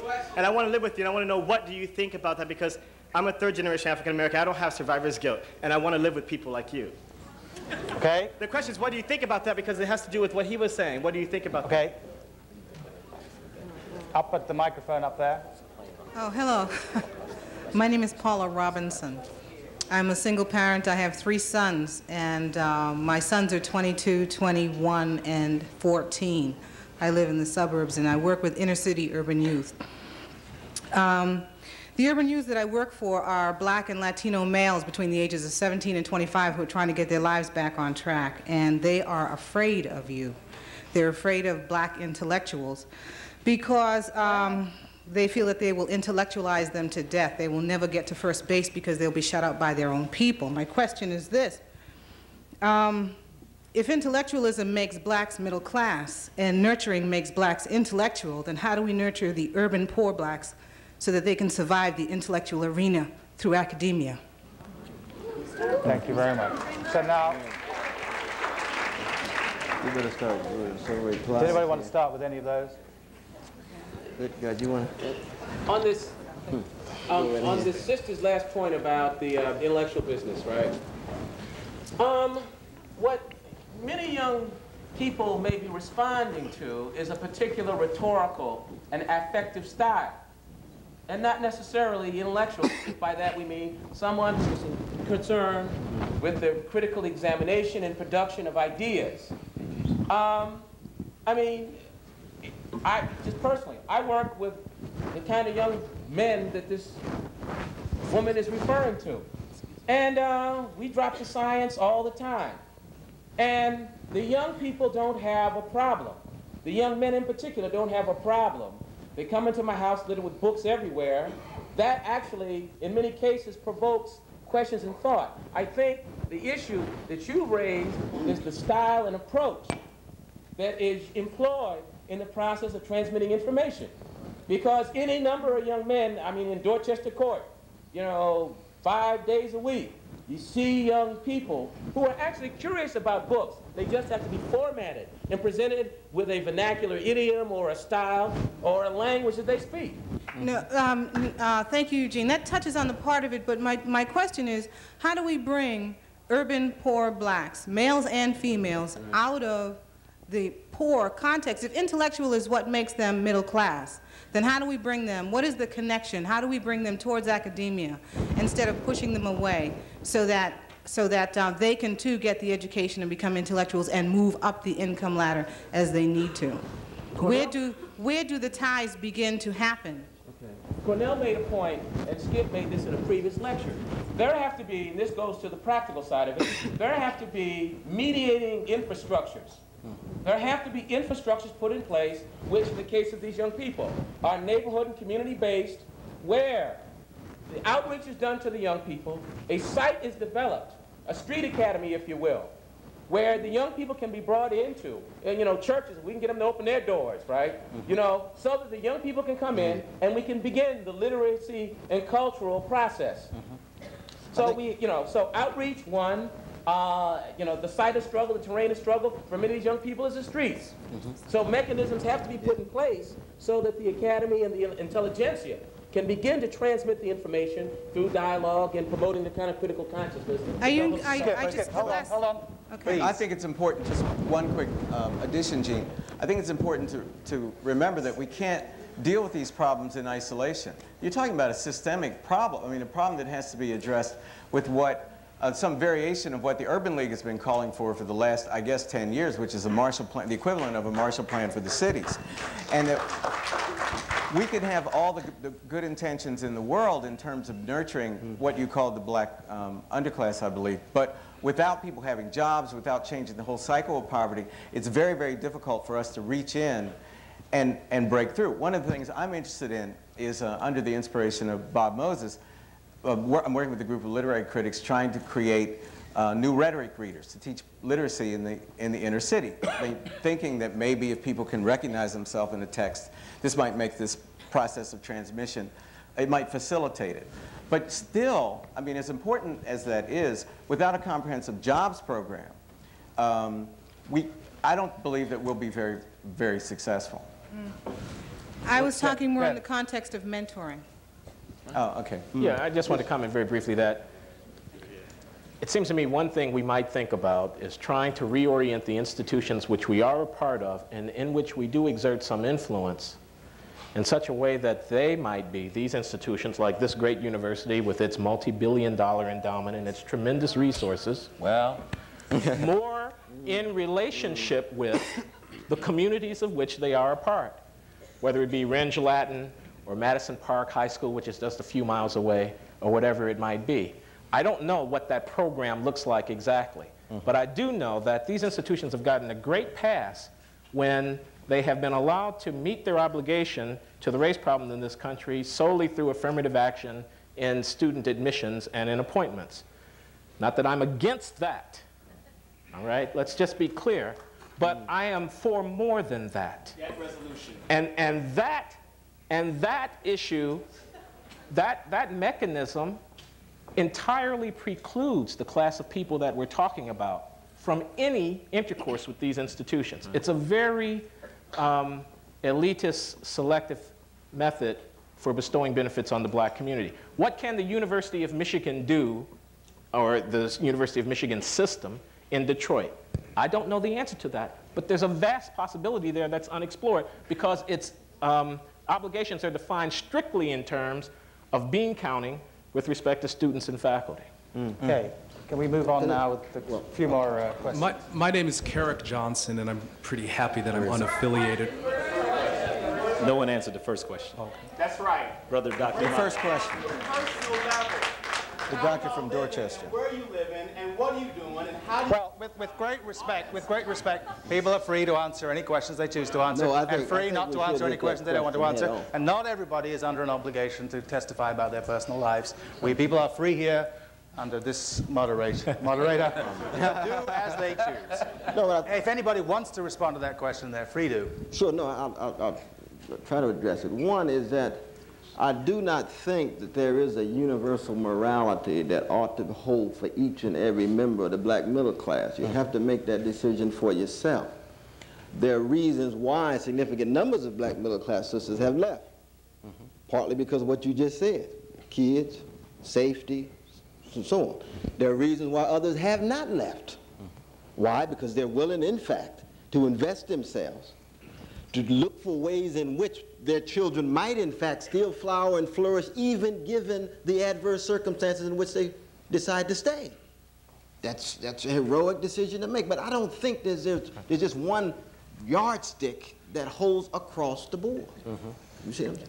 I don't think there is. Yeah, let me underscore that point. I mean, I think that, for me, since I think there's a spiritual dimension to this, people have to do what they feel called to do. And there has to be some sense of vocation and calling. Right. And I think we need to be fair about that, right? If some folk don't feel that they're called to do X, then you're not obligated to do that. If you're not, if you don't feel called to do Z, you're not. And so I think that people have to be real about who they are. I mean, you just got to be real about who you are. Some folk may think they want to, they want to go take over New Jack City, right, and set up a black republic. I mean, you may not be qualified for that, so you need to stay out of it. You just need to stay as far. In fact, in a lot of cases, right, when folk talk about working in the hood, right, I say, listen, if you ain't got God in a real and high voltage way, don't come. Don't even mess with it.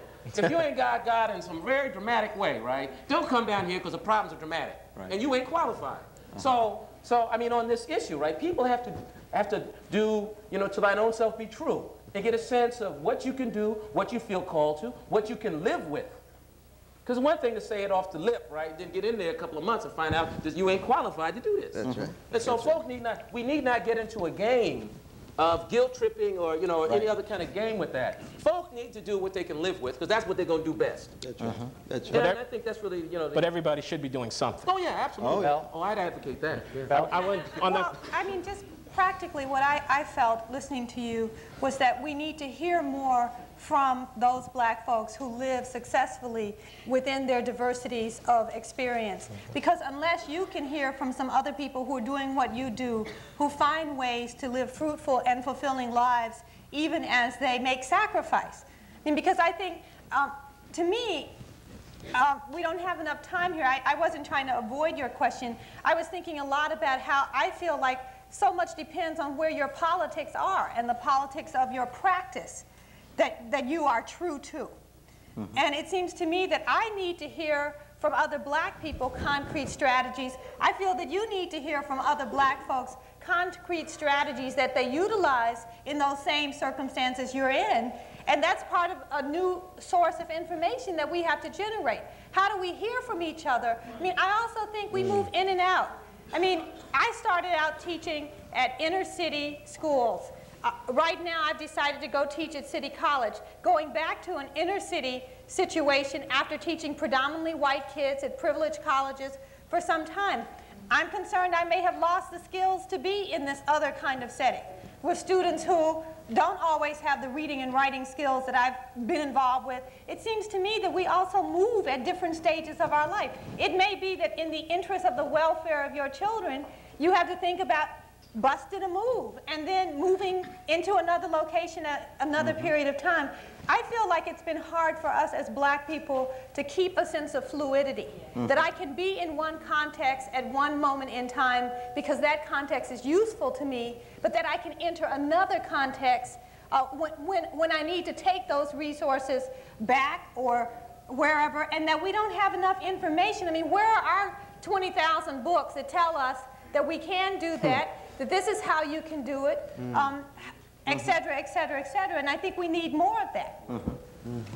Thank you. My name's Carrick Johnson, and I'm unaffiliated and proud of it. I'm not really happy with the way we're describing the problems. There's a way in which, and I think the last round of question reflects this, there's a way in which you're no longer racially estranged, but estranged from the phenomenon of race.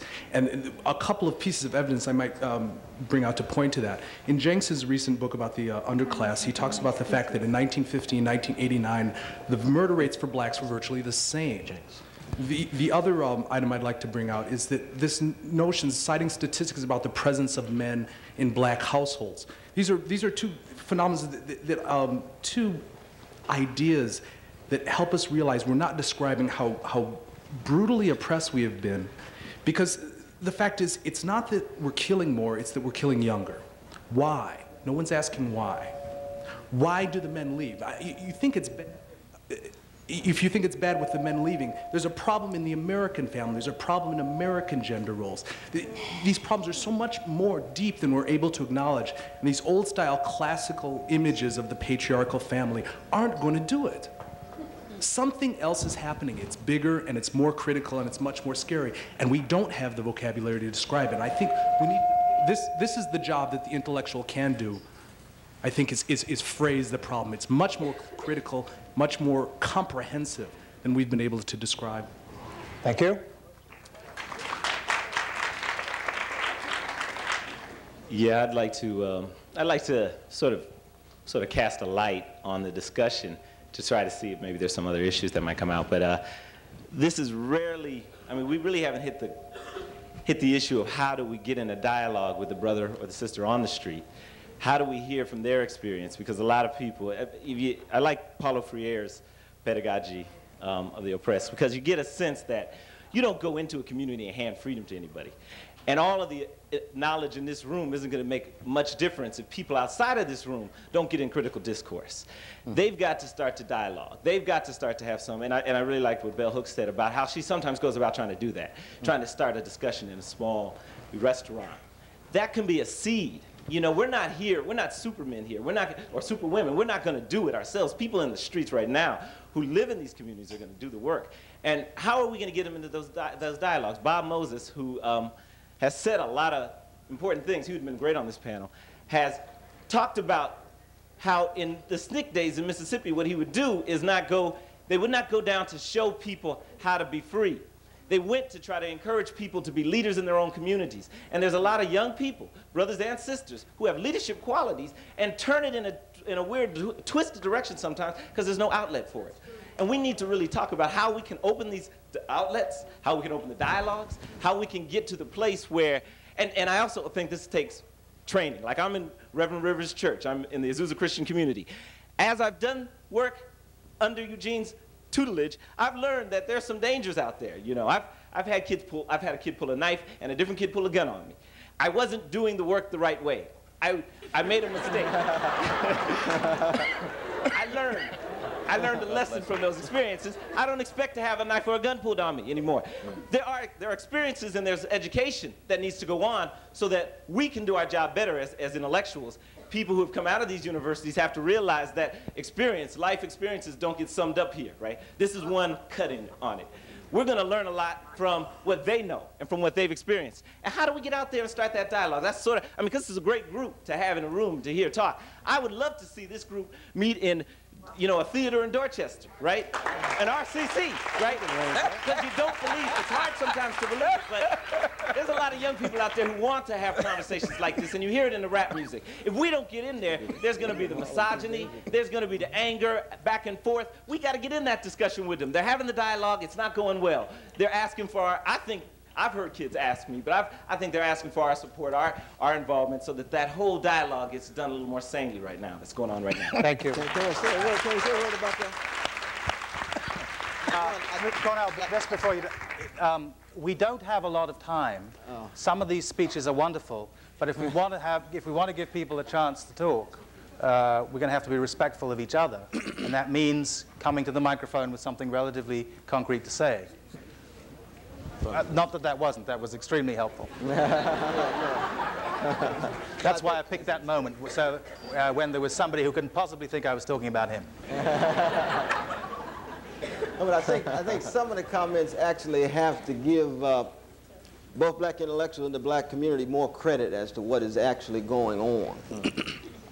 There's an ongoing conversation among black people, different classes. Hip-hop has its own conversation. That is a dialogue. That's a critical exchange about how you reflect on yourself in a society mediated through the market. We need to be in conversation with that conversation. That is actually taking place. Right. Similarly so in terms of when Belle says she was in Harlem 2 days ago, right? I'm in Crown Heights in 3 days. There are some intellectuals, I'm not pointing out just my own example, who are doing precisely the thing that you're talking about in terms of dialogue. Now, you've got Brother Rivers, who's living there, which is a separate thing. We've had dialogues about why I stayed in Harlem 15 years and left. 15 years is a long time in a short life. You see. And I may go back, but not at the moment. So that in other words, but the black community has always had a tradition of dialogue. And intellectuals of the word have no monopoly on that, even though they do have something unique to bring because they have access to certain levels of opportunity, which white supremacist America has not wanted black folk to have. But you got, what, 4 professors out of 600 and something here at Harvard? In FAS. In FAS? Now, I mean, it's not as if you're talking about black intellectuals got to go everywhere. We need more at Harvard, for example. That's right. You got 4 out of 600 and something. What's the problem? And that itself is a struggle. That is a hard struggle. Damn right. Black schools. There are also black schools as well, under adverse circumstances, involved in struggle. Not only Harvard, not only these Ivy League schools, excuse me, moderator. Yes, you're absolutely right. I mean, I hope I haven't said anything that would contravene that, though. But my point is that there are these traditions already at work. You don't have to just start from anew. And similarly so in terms of the larger context, to begin to talk about market civilization and why it is the young folk who are killing themselves, given the fact that the youth market has been targeted since the 1950s in the culture industry. And that begins to tell a tale about how and the ways in which identities are shaped, sexuality, machismo identities, and so forth, have been shaped from the 1950s to the 1990s as a way of our economy reproducing itself. That's just one small part of the story, but that's a larger story. But it isn't as if black intellectuals haven't been raising these issues. That's of course. And the black community hasn't been raising these issues. My name's Elizabeth Sikorovsky. This whole discussion has been about responsibilities, and in my head I thought of 3 different categories of responsibilities, all of which we've talked some about. The first is one that I think all of us share, which is a certain responsibility that requires no learning or special expertise, that's just lending a hand to someone, walking an older woman across the street, donating some money to a particular cause. There's a second type of responsibility that does require more knowledge and expertise that is one that I'm sure you're all familiar with, which is being in a place of prominent position, where just as being an African American, you are able to exert some impact on decisions in the university, be a role model for students, write a letter of recommendation to someone, and in general give people opportunities as an intellectual or a professional. The third that I wanted to ask you about, which I think is particular to intellectuals, is more of a macro, from the mountaintop view of society. I think that people who are intellectuals have the time, have the resources to look across a broad span of history, or look at statistics, and look at what is actually going on in our society. Now, I know that I'm wondering if you all ever feel a tug, a certain responsibility to analyze what is going on and provide some solutions in the broad picture. Do you think there's anything that can bring our society together in the age of crack, which is a time which is obviously full of malaise? William Julius Wilson has proposed some solutions that are on a very broad base, and I'm wondering, I am not giving him any sort of credence or whatsoever, but he is giving some pragmatic solutions. I'm wondering if you all have macro solutions, broader solutions as intellectuals. I think we got the question. I'm going to take a couple more, and then we'll get back to the panel. My name is Damon Roberts. I'm a representative of the Harvard-Radcliffe Caribbean Club. And it's a statement I heard recently: people don't care what you know until they know that you care. And Professor Gates, I appreciate your statistics, but 4 of you on the panel are professors. 5 of you are teachers, it seems. And that gives you a lot of influence over other intellectuals and other budding intellectuals. Professor Hooks brought up 2 important questions. What are you going to do, and how are you living? And what I want to know from Professor Gates is, what are you going to do? What are you willing to commit to as the chairman of the Afro-Am department at Harvard to nurture the commitment to underclass in the students, and do you feel you're capable of doing that?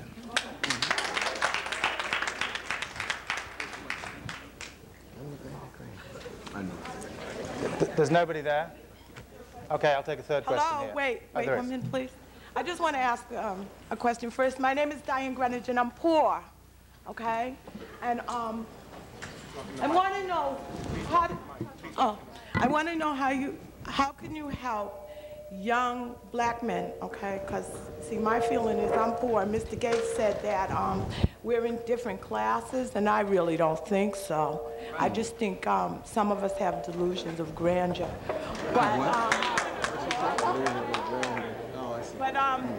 You need to talk into and the I don't mic. mean that to be mean, because I love you all on that panel. You're part of me, okay? But I just want to know what we can do to first write.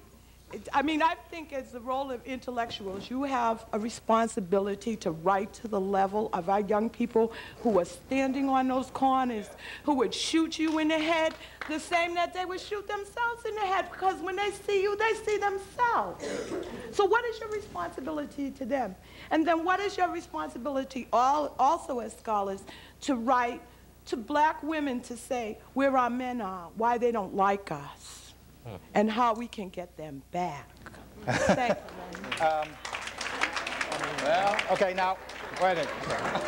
Well. So we have 3 questions here. What was the third question? Do you want to start? Skip, do you want to start? Yeah, I'd like to start. I'd like to talk to the brother from the Caribbean Club. Where are you? As chair of Afro-American Studies, I mean, we have to, as Cornell always reminds me and everybody else, we have to historicize. I and 3 other people came here after 20 years of a specific history in Afro-American Studies at Harvard. And as Afro-American Studies at Harvard goes, and I think it's equally true about Princeton, it's true about Yale, it's true about certain other places, so goes Afro-American Studies in the United States. Why is that important? It's important because I think that the last barrier of racism, if we could ever imagine a time when there is a last barrier to racism, will be intellectual. I think that the average person in the United States who's not black looks at a black person and inherits the remnants of a stereotypical image that says that we are somehow devoid of reason, that we are not equal. And I think that equal intellectually, and I think that that affects us all, whether we're up here in so-called professors and superstars, et cetera, or if we are a black person on the street. I have interpreted the challenge to me as a black intellectual as being a builder of organizations with other black people and white people, men and women, and as it happens, people who are not black and white, to create a lasting institution of African-American intellection at this school. I'm not ashamed of that. I am exhilarated by that. If we can turn Afro-American studies around at Harvard, we can turn Afro-American studies around in the United States. There are people who set up the Department of Afro-American Studies, departments of Afro-American Studies all over the country to fail so that they could say that it was a bogus institution in the beginning, that we didn't have the capacity to do it, that it never should have been at a place like Harvard in the first place. My colleagues and I, including our very distinguished moderator here at Harvard, are determined that that is not going to happen. And I would after we, time will judge whether we have been successful or not. Now, it might not sound like a big thing to you to go to committee meetings and fight about how many black kids get in the English department. It might not sound like a big thing to go to the American Civilization Department admission meeting and fight about how many black people get into that PhD program. It might not sound like a big thing to go to dean's meetings every other week and argue about ever scarce resources and how many slots we're going to get in Afro-American studies. But that is what I do. I'm not ashamed of that. I'd like to think I'm not bad at it. I have a lot to learn to get better at it. But I think that we will, if I can, be part of producing a solid academic department full of people who don't necessarily look like me, who don't agree with me ideologically, people much further to the left than I am, even people to the right, much further to the right than I am, and but people who are but people who are committed to the sophisticated analysis of the problems facing black America, then I think that that will constitute a contribution to the future of African Americans, and that is the challenge that I'm trying to meet. Very good. One of the primary issues I raised at the beginning of this discussion is the devaluation of black women's knowledge and voices. And when the sister, some of you didn't hear her when she said, why don't black men like us? Yeah. I feel like tonight has been another learning moment where we see that even black men who are pro-feminist, when discussions start, often the voices of black women get devalued, go unheard. And I think that if we're talking about concretely transforming our communities, we have to talk about sexism. And we have to talk about people, that kind of sexism that's going on right now, that it's particularly aimed at devaluing black women's voices. And one of the things I tried to say is I think there are a lot of forms of knowledge that black women have in all diverse classes that we don't hear from because we don't listen to those voices even when they speak. And that if you think that the voices of the two black women who are on this panel have been somewhat devalued, imagine if we were two poor black women up here on welfare, not speaking standard English, trying to tell you about the resources and the struggles by which we cope in our daily lives. So it seems to me that a major challenge for us is to talk about how do we move our critiques of sexism beyond theory and into a practice that we should have been able to witness here tonight and did not witness. I mean, there has been a struggle for voice even here. I mean, I'm not saying a big struggle, but I'm just saying that settings like this have to be places where we reenact and enact a vision of black women's voices being heard in an equal way with black men's voices, not black men repeating what we say in a different form in the same way that we often experience. But really hearing our voices, because I really do believe that... You don't think you've been heard? You don't think you've been heard? I feel that there has been a struggle to speak. But that's with everybody. That's life. With all of us. No, I'm sorry. That's life. No, you're a mature woman. But let me just add. I just want to add, yeah. I mean, in a sense, it is life. And if you don't get out there, if you don't get out there with the elbows, but I think Belle is saying something more. Thank you. She's saying,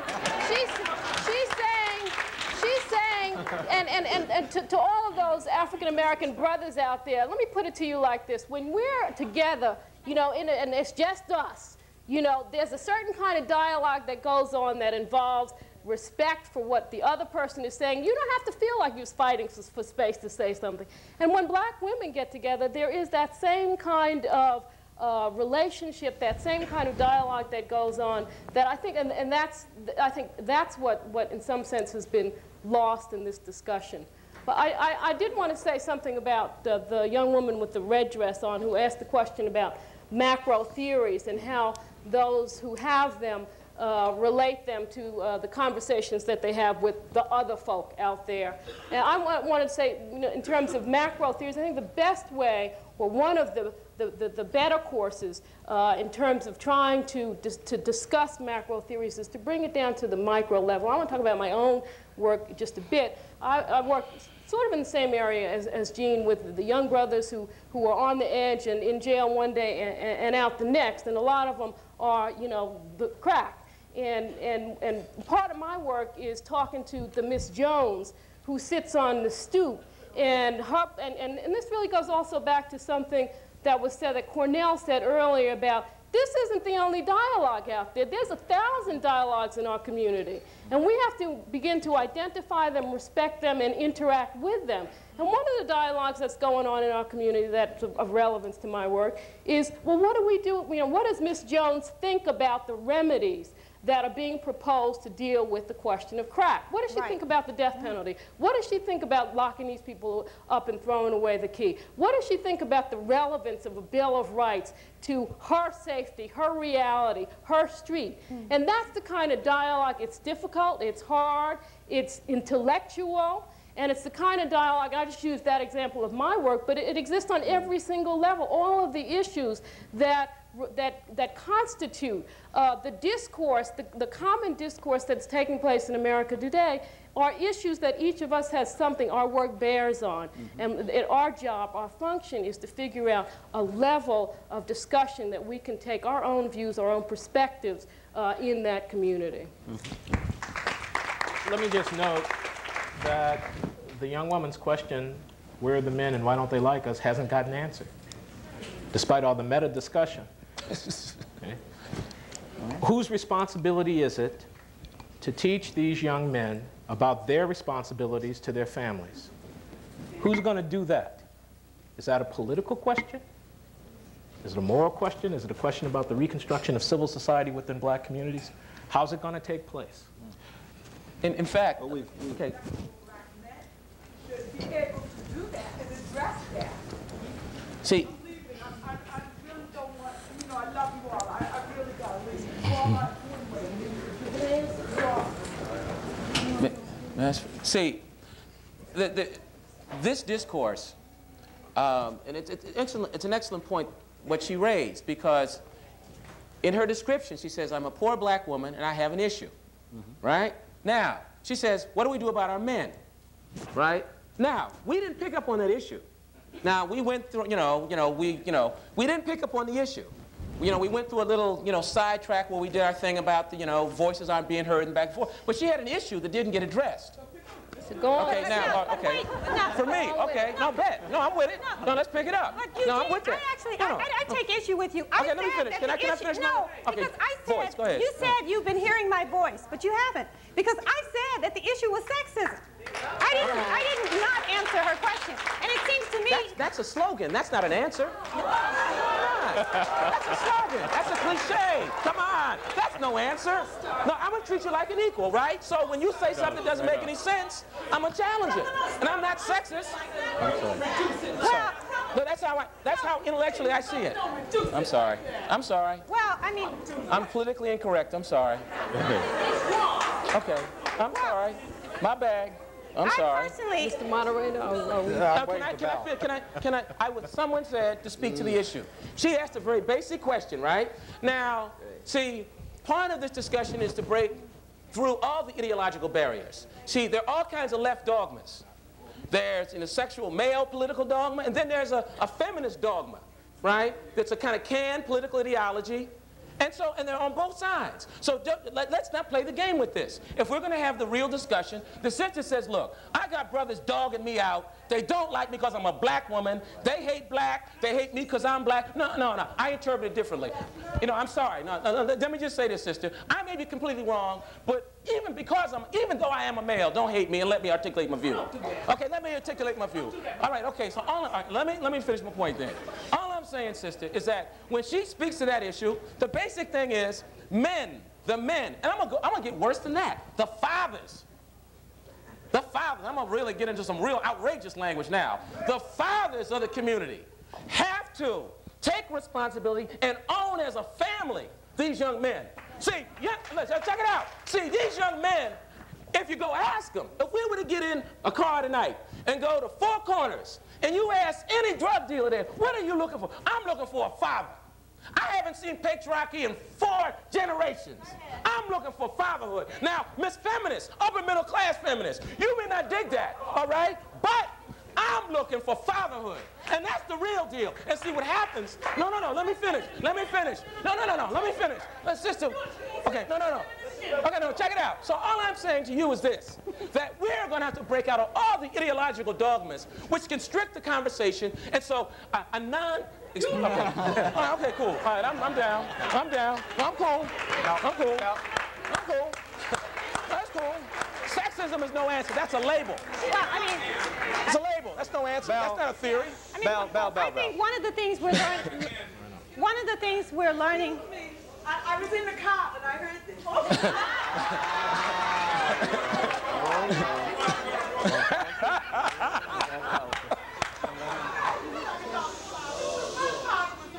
Bet. Talk about it, girlfriend. Speaking to the microphone. Yeah, speak to the microphone.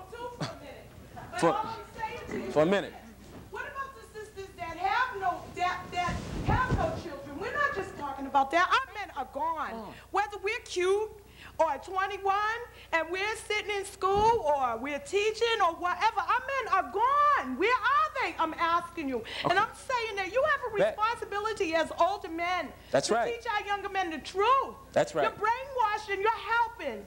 The white hierarchy, excuse me, brainwash our men with more lies. They need to know the truth. They need to help. That's all I'm saying. I love you all. You're so smart. Oh, thank you. But how about children? That's all I'm saying. I love when you're handsome, you're smart. You know, I see you in the newspaper. I come to your forums. I read your work. I love you. Help our guys. Help our men so that they can marry our women. And if they want and if they want and if you want to, I don't care who you marry. Because I'm a Christian too. So I don't care who you marry because I think you should marry who you love. But you got to appreciate yourself first. I'm telling you to write to your people so that they can understand what you're saying.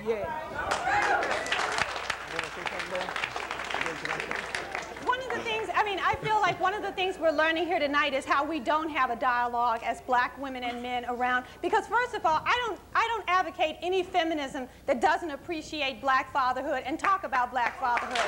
So I feel that my identity is already being erased by the brother because he obviously hasn't read my work. If he thinks that I'm engaged. Let me finish what I'm saying. If he thinks that I am engaged in supporting any kind of feminism that doesn't prioritize the survival of black manhood and black men, now the fact that I don't support misogynist, sexist patriarchy as the means of that survival doesn't mean that I'm not interested in promoting in every way that survival. And it seems to me that I want to return to the fact that, I was trying, as I believe women much more than any other group here tonight have tried, to save space by saying sexism, but I can break it down in black vernacular. What are we talking about when we say black men don't like us?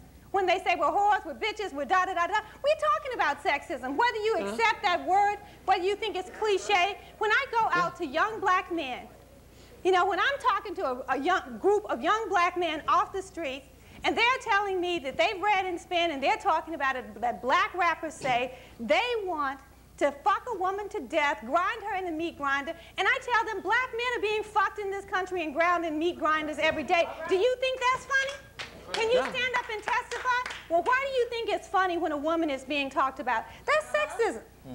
So we have to say that sexism is one of the dilemmas that we face in trying to have resistance struggle in black communities.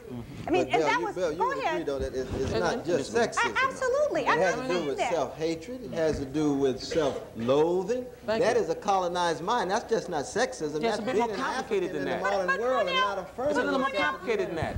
Why would you even say to me, knowing my work, is it just sexism? I didn't say that. No, but I talk more about colonization in my work than anybody I think that is sitting up here. But I do feel that one of the silences in these discussions is the dimension of sexism. And if these brothers won't take sexism as their issue, isn't that what the sister was saying? Who said that? Who said that? I'm saying if you won't. Can I? Yes, go ahead. Can we let a few more people speak? Unless you were... I just want to say, first of all, that I appreciate the comments, and I think the work that you're all doing has been wonderful, and I affirm it to the hilt. One thing that I have a concern about, though, is the development of indigenous, autonomous black institutions. For better or for worse, one of the few institutions that the black community has is the black church. You can look at some of the patterns of social dislocations that have plagued the black community, and you can see with increased secularization there's been a rise in the social dislocations, even though the levels of poverty and other social plagues that have been there, they've been there for a long time. Some of you have touched on that briefly. Some of you have talked about church membership. I'm wondering, how do you go about harnessing that potential resource? How do you go about strengthening? How do you go about addressing the sexism in the church? How do you go about addressing the classism? How do you go about addressing the problems with the preacher as a star? How do you go about dealing with that? How do you address that issue in your work? Or how can we undertake that kind of a discussion that will go about strengthening the black church? One thing that I find curious is that Malcolm X is speaking from the grave 30 years later. We've never really grappled with the spiritual conversion that Malcolm underwent. Malcolm had a lot of faults, without a doubt, he had his issues, but the point that I want to focus on is the fact that he was speaking from the vantage point of being involved in an indigenous, autonomous black institution. Also, that his work seems to have more moral and cultural authority, to use a phrase that Gene put in his letter, than some of the work of black intellectuals nowadays. Now, why is that? What is it about Malcolm from his position? I beg you, we have 5 minutes. Okay. There are all these people in line. Okay. You had a good question, and I'd like to give them a chance to answer it. I'd also like This to is relevant, yeah. Greta Edwards-Anthony. Actually, I'm very glad that my sister in Christ raised this issue, because in fact I wanted to address the very Christian context which began this discussion. I am a black woman, I'm a Christian woman, I'm a Catholic woman, a proud African-American Catholic heritage in Louisiana. But I also speak as someone who was raised in the African Methodist Episcopal Church before my conversion within a Christian context. And I'm a gay woman. And I wish very much, because I am going to be middle class, I'm already, my family is upper middle class, so I'm an affluent, light-skinned, gay, black woman who's Christian. I'd like to address the complicity of the Protestant black church in the institutionalization of homophobic violence against black women, lesbians, and black men. And particularly when you talked about logs and eyes, I wanted to address the logs and eyes that are, and that function as homophobia. In particular, I would be glad to adopt an African-American child with my partner. Would I be nurtured in the Christian community? Would the AME Church nurture us in our partnership in the raising of that Christian child? Okay. Actually, my question is directly related to that. I'm wondering if I can ask. If it's very, very brief. It's very brief. I wrote it down. I will not deviate, I promise. Morality, family values, spirituality have all been spoken about repeatedly here tonight as possible answers, and I use that in scare quotes, to the plight of black America. However, I'm wondering whether we also need to interrogate the foundations of these issues, particularly their homophobic and misogynistic foundations. It seems to me that discussions about class privilege are not enough. So what about those of us who, as Reverend Rivers punningly said, identify ourselves as flaming leftists? We proudly queer people. We probably would. I didn't catch the last part. Oh, I didn't catch the Does anybody want to say anything about the last 3 questions? I'll tell you what, I'd like to ask a 4th. No?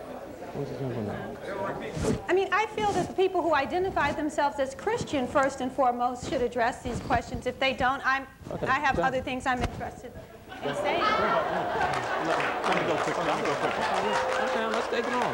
Let's get it on. I mean, part of the question was, what do you do to promote the institution of the church in the community?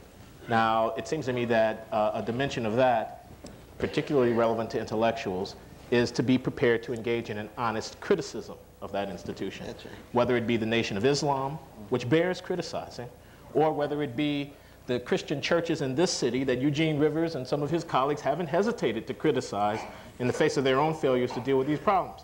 Now, part of that criticism would go to the issues, I think, that are raised by questions of homophobia, because I don't believe that there's anything in Christian theology that countenances the hatred, violence, degradation, devaluation of another human being. Now, that doesn't necessarily go to the issue of the approval or disapproval of certain kinds of behavior, which I'm quite prepared to allow my minister colleagues up here to speak to. I'm not afraid or ashamed of my own views, but it's controversial. We're not going to necessarily agree about that. But I do think that we can agree within the context of a Christian discussion about the importance of loving everybody. That's right. Everybody. All right? That doesn't mean I approve of everything that everybody does, but it means I value the infinite worth of each unique person in the community. Now, and furthermore, let me just say finally, all of this is a spiritual discussion. How do we get these men to behave right by their women? How do we get these pastors to behave right by their congregations? How do we get these homophobes to behave right by people who have a different sexual preference?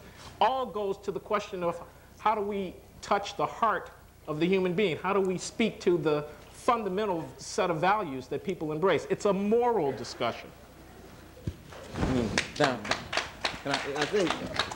think, part of the problem is that intellectuals don't have a good record of speaking at the heart and to the heart of person. You had to be a certain kind of spokesperson to do that. Malcolm was one, and Fannie Lou Hammond was another. Most intellectuals don't have that capacity to do that kind of thing. When I talk about the politics of conversion, we're talking about persons who have the capacity to speak a language that could seize the imagination and help turn folk around. There has to be a division of labor in the black community in terms of leadership. That's right. Now, part of what we're talking about is a crisis of black leadership. We haven't had a chance to go into that. There's a deep crisis of black leadership.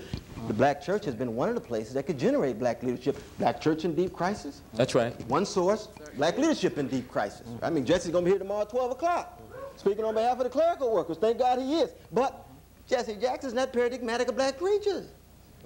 Right? And he's part of a critical minority of a black church that brings critique to bear on American society. Most churches we know defer to the status quo.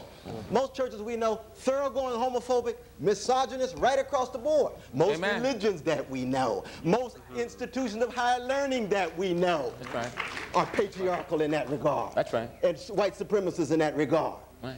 But those of us who still have the audacity to say, look, we're going to be part of a critical minority in an indigenous black institution that sustained sanity when we felt we were going crazy, and provided the grounds of the self-love and self-affirmation, which is so very difficult for Africans in the New World, given white supremacist bombardment against our intelligence and our beauty and so forth. If you make that choice, be it the Catholic Church, a lot of trouble, as you know. AME Church has had black women preachers for 75 years, but still have a deep patriarchal tilt. You have to engage in the struggle on the ground, whatever institutional space you choose. There's no escape. There's simply no escape in that. And that's also true for queer freedom fighters. What there is, any space you find yourself, you'll have to contest. What there is escape from is fora at the ARCO Forum. This has been a wonderful occasion, I think. And I'm certainly very grateful, and I'm sure that many of you are, for Can we at least hear the questions? Can we at least hear the rest of the questions? Can we just hear them, even not to be answered? We're already running half an hour longer than the normal forum. If people can, if people want to come up and say specific things to specific people on the panel, I'm sure they'd love that. I want to thank you very much for coming. I want to thank you for your questions. And I want to thank the Boston Review, the Du Bois Institute, and the Afro-American Studies program at Harvard and Expos. Good night. Okay. You know, it's like you're in the middle of it.